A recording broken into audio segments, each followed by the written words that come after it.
Olá, pessoal! Estamos na quarta parte de funções inorgânicas e nesta aula trago a vocês o modelo ácido-base de Lewis.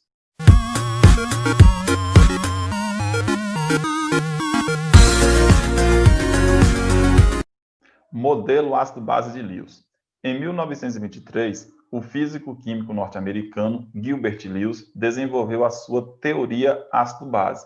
Esse é o nosso camarada. E veja bem um conceito interessante, o conceito de eletrófilo. É a espécie que tem afinidade por elétrons, ou seja, é a espécie química que tende a ganhar elétrons, a receber elétrons. E também o conceito de nucleófilo, que é a espécie química que pode doar elétrons, ou seja, tem elétrons disponíveis para passar para uma outra espécie química. Sendo assim, o eletrófilo é um ácido de Lewis, ou seja, segundo Lewis, o ácido é a espécie química capaz de receber elétrons, enquanto que o nucleófilo é uma base de Lewis, ou seja, a espécie química capaz de doar um par de elétrons.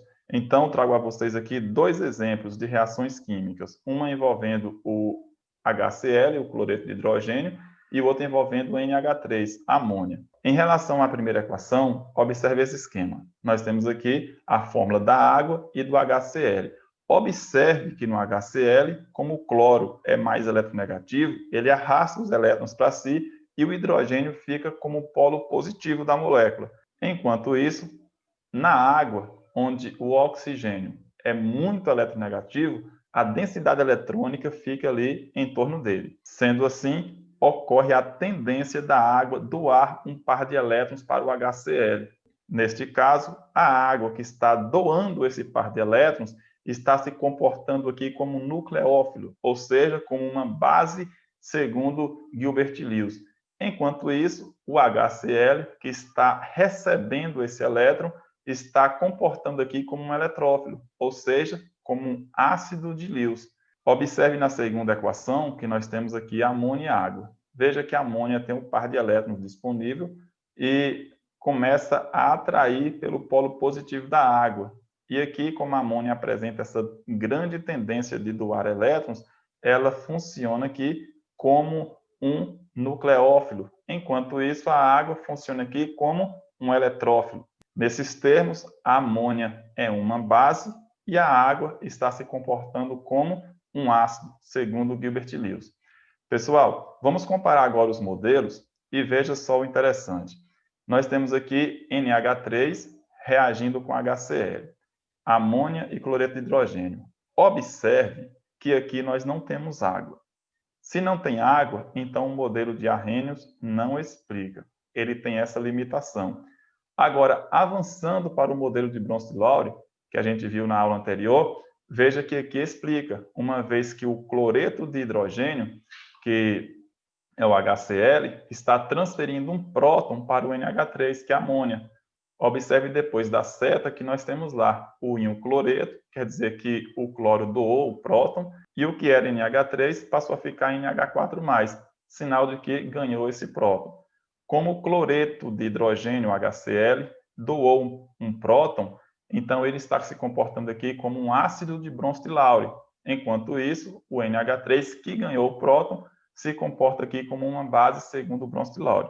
Mas veja que esse mesmo exemplo também é explicado por Lewis, uma vez que a amônia, que tem o par de elétrons disponível, doa um par de elétrons para o HCl. Sendo assim, a amônia, que aqui está transferindo um par de elétrons, se comporta como uma base, segundo Lewis. E o HCl, que está ganhando esse par de elétrons, se comporta aqui como um ácido, segundo Lewis. Então, veja bem, enquanto Bronsted-Lowry explica a acidez e a basicidade com a teoria protônica, Lewis explica o mesmo comportamento ácido-base, porém com transferência de elétrons. Então, veja que a teoria de Lewis abrange a de Bronsted-Lowry.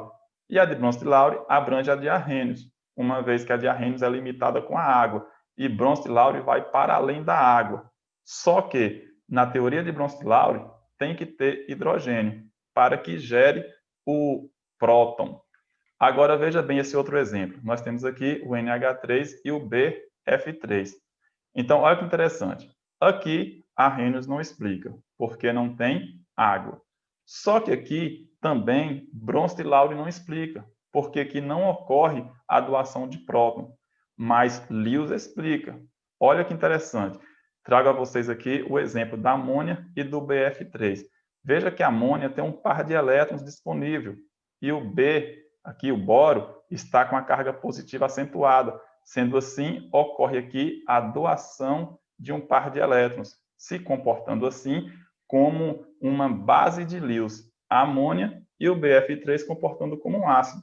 Então, observe, pessoal, que Arrhenius tem uma limitação. O modelo se aplica apenas para soluções aquosas. O modelo de Bronsted e Lowry abrange o de Arrhenius, porque explica tanto o material em solução aquosa como fora dela, contanto que exista a doação de prótons. E veja que o modelo de Lewis abrange tudo isso, porque ele consegue explicar o ácido e base em solução aquosa ou fora dela. E também explica as situações em que não ocorre o íon H+. Então veja que Lewis abrange tudo isso. Olha que interessante. Enquanto Arrhenius publica a sua teoria no final do século XIX, Bronsted e Lowry publica a sua teoria em 1923, uma teoria que vai para além do modelo de Arrhenius. Quando a gente olha assim, pode até entender que Lewis publicou a sua teoria bem depois, já que abrange todas as outras. Mas não, pessoal. Olha as datas. Lewis publicou a teoria dele no mesmo ano que Bronsted e Lowry publicou a deles.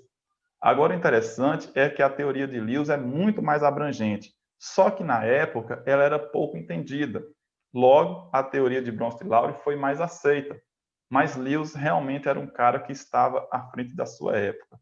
Então, a gente entende aqui hoje que o modelo de Lewis abrange todos os outros, não desmerecendo nenhum, porque cada qual tem sua importância, dada a sua época que foi produzida, e até hoje a teoria de Lewis se aplica muito bem para soluções aquosas, a teoria de Bronsted e Lowry se aplica na determinação da sua teoria, e a de Lewis abrange essas três. Não existe apenas essas três teorias, tem muito mais. Só que para nível de ensino médio, aqui é o suficiente.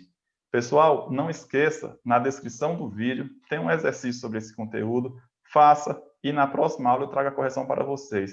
Outra coisa, pessoal, se essas informações foram válidas para vocês, deixe um joinha, ajuda bastante no crescimento do canal. Se inscreva, caso não seja inscrito, e divulgue para os seus contatos. A outra coisa, ative o sininho de notificações para não perder nenhuma novidade. É isso aí, pessoal. Até a próxima. Tchau!